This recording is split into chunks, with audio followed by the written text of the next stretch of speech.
Hi guys, Billy back, and this time we're going to be looking at something a little bit different for this channel. We are going to be looking at the Furay planet veteran William, aka the bounty hunter werewolf figure. I don't know what scale it is, maybe 1/12, maybe 1/10. This is something I just saw being advertised online and I was really curious about it because of all the things it comes with and just the way it looks.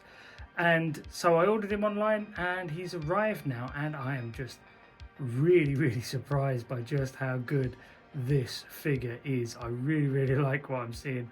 The articulation is way better than I ever expected it to be, and some of the details and the way you can accessorize this thing is just exemplary. Now I think it's primarily an action figure line. I don't think it actually comes from any sort of real IP. There is a comic book that comes with the figure in the box, but I'm assuming it's some sort of accessory type thing that they've included to try and help tell the story of this guy, because otherwise I have no idea where he comes from. But honestly, the paint applications on this, we're gonna say 1/12 scale figure, is amazing. But coming in and looking at the options we get for this figure, he comes with 3 different head sculpts, arms and extra lower legs, because you can have him in bounty hunter mode or you can turn him full feral and just make him a massive werewolf. The choice is yours, and honestly I really do think it's a genius idea. From the details in the belt, from the buckles to the shotgun shells to the pouches to the dry brushing and the weathering to all the different layers in the actual jeans themselves, they look fantastic with the darker washes in there. And he also comes with this great sort of fur sculpted in all over the body. Articulation wise, he's way more articulated than I thought he would be, considering he's only got a 90-degree bend in the arm, which is a bit of a shame, but that doesn't stop him from getting into all sorts of awesome poses anyway. And the accessories, that shotgun, the detail in it is great. It's big, it's chunky, you can take the shotgun shells out, and it's got really nice sort of gunmetal dry brushing all the way through the barrel, but it's also got weathering on the wood handle itself. And those knives just look big, jaggedy and sharp. And it just looks awesome, really. And you can put both of them on his back, and you can also put the shotgun on his back and have him looking like he's ready to kick butt. Now he's got a load of, ironically, dog tags hanging off of his neck, and I just think that's like him collecting scalps, so to speak. It's just dog tags from the body count he's racked up, and I just really like that coat. It's like a rubbery sort of flexible material, but the arms are separate from the actual coat itself, so the coat doesn't restrict the articulation in the arms, the biceps, the shoulders, that kind of thing.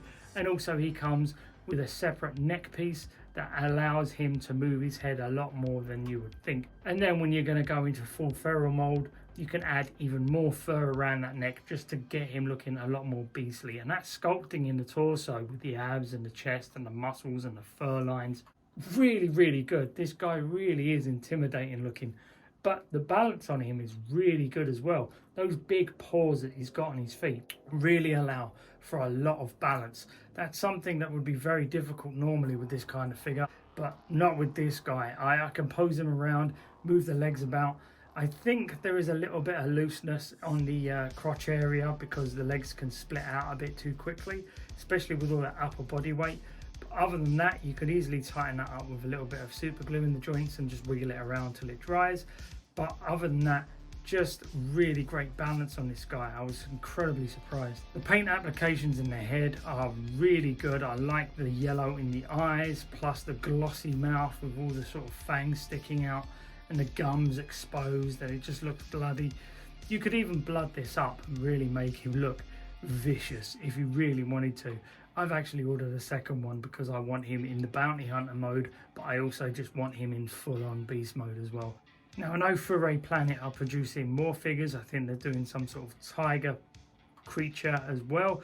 Looks more like a, I don't know, like a Shaolin monk type guy or something. I'm not 100% certain, I only had a quick look at it, but that looks really good as well. These would work really well in any horror collection.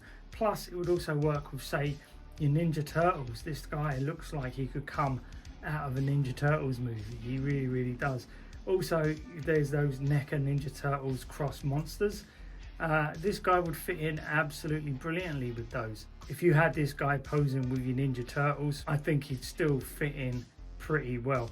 And I think they also did another bounty hunter, which was an alligator, and he looked big and chunky and massive, and I think people were using him as a sort of killer croc for their DC McFarlane collection, where he's just standing there behind Batman and stuff, and that looked great as well.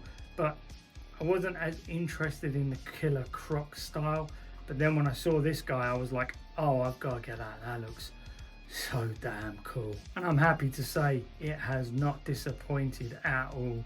Overall, height wise, if you're standing him straight up with his legs as straight as possible, he's about 8 inches tall. And I just love that you have so many different options with this guy. If you want proper werewolf, you get proper werewolf. If you want sort of half and half, you can have half and half. Or if you want him in full bounty hunter kitted out mode, you can do that as well. Overall, this has been one of the most impressive figures I've seen this year. And it doesn't even come from a popular IP. And it could really slot into a lot of people's collection rooms effortlessly. If you are still on the fence about picking this guy up, don't be. I honestly think this is one of my best purchases of the year. And if you were considering picking this guy up, do so sooner rather than later, because I have a funny feeling once it gets out that this guy's around, loads of people are going to snatch this up. But that's it for now, guys. Hope you enjoyed the video. Like and subscribe. If you do me a favor now, if you can get out of my cave, I'm going to go try and pose this guy on the shelf like this, and then I'm going to wait for that second one so I can turn him into full-on beast mode, and they're going to stand there together and look pretty darn awesome. Ooh, maybe I should try and pick up the coup model ones as well for the bases. Ooh, that's an idea.